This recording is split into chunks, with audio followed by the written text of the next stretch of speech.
আসসালামু আলাইকুম। আপনারা জানেন আজকে বিএফএস গ্লোবাল একটি নতুন আপডেট দিয়েছে। সেটা হচ্ছে আজ থেকে যাদের জমা দিবে তাদের শুধু পাসপোর্টটা স্ক্যান করে এমবাসিতে পাঠাবে বিএফএস, আর অরিজিনাল যে পাসপোর্টটা থাকবে সেটা আবার অ্যাপ্লিক্যান্টস মানে আমাদেরকে আবার ফেরত দিয়ে দিবে। এতে করে হবে কি, অনেকেই টেনশনে থাকবে এবং কি কখন ভিসা হবে না হবে সেটাও জানে না। তবে ভালো দিকও আছে, খারাপ দিকও আছে। ভালো দিকগুলো হলো, অনেকে যদি নকল নুলস্থা হয় তখন তো ভিসার জন্য ডাকবে না, এতে করে পরে অন্য কোনো দেশের জন্য ট্রাই করতে পারবে। আর যাদের অরিজিনাল নুলস্থা তারা কিন্তু অনেক বিড়ম্বনায় থাকবে যে কখন ভিসা হবে না হবে। এটার জন্য একটা সমস্যার সৃষ্টি হতে পারে। তবে এটা কি খুব ভালো হয়েছে না খারাপ হয়েছে এটা কিছুদিন পরে বুঝে যাবে। এটার তবে একটা ভালো দিক হয়তো হচ্ছে যে অনেক দিন পাসপোর্ট আটকে থাকবে না।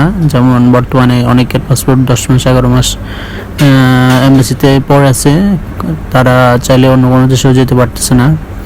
এটা একটা সুন্দর সমাধান হয়েছে আশা করা যায়, কারণ বেশ কিছুদিন থেকে বিএফএস নিয়ে অনেকেই আন্দোলন করে যাচ্ছে যে এরা দুর্নীতির সাথে জড়িত। এই দুর্নীতিটা হয়তো এখন একটু কমবে, কারণ হয়তো ইটালি এমএসি একটু নড়েচড়ে বসেছে যে এটা আসলে কি হচ্ছে না হচ্ছে, নতুন একটা সিস্টেম করা দরকার। এই কারণে হয়তো নতুন এই সিস্টেমটা বের হয়েছে। তবে আশা করি এই সিস্টেমটা যদি থাকে, যারা মিডল ইস্টে আছেন তাদের জন্য খুব সুবিধা হবে যে আপনাদের বসে থাকতে হবে না, আপনারা আবার ওখান থেকে গিয়ে যে যার জায়গায় কাজ করতে পারবেন। আবার পরে যখন ওনারা ডাকবে তখন আবার এসে বিশেষ স্ট্যাম্পিং করে ইউরোপের জন্য, ইটালির জন্য আপনারা আবার যেতে পারবেন। আর যারা বাংলাদেশে আছে অথবা অন্যান্য কাজে আছে ওনাদের জন্য এটা বেশ সুবিধার মনে হচ্ছে। তবে কিছুদিন যাওয়ার পর এটার আসলে সুফল বা ক্ষতির কোন দিকগুলো বের হয় সেটা দেখার বিষয়। তবে এমবাসি যে এটা নিয়ে খুব সিরিয়াসলি চিন্তা করেছে সেটা বোঝা যাচ্ছে। তো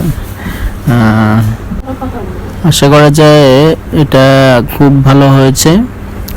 এখন দেখা যাক যে এমবাসি যে গত বছরখানেক যে পাসপোর্টগুলো আটকে রেখেছিল অগাস্টের বা এর আগের অগাস্ট থেকে অগাস্ট সেপ্টেম্বর অক্টোবর, এই পাসপোর্টগুলো যদি ঠিকমতো ব্যাক দেয় তাহলে কিন্তু ব্যাপারটা অনেক ভালো হবে।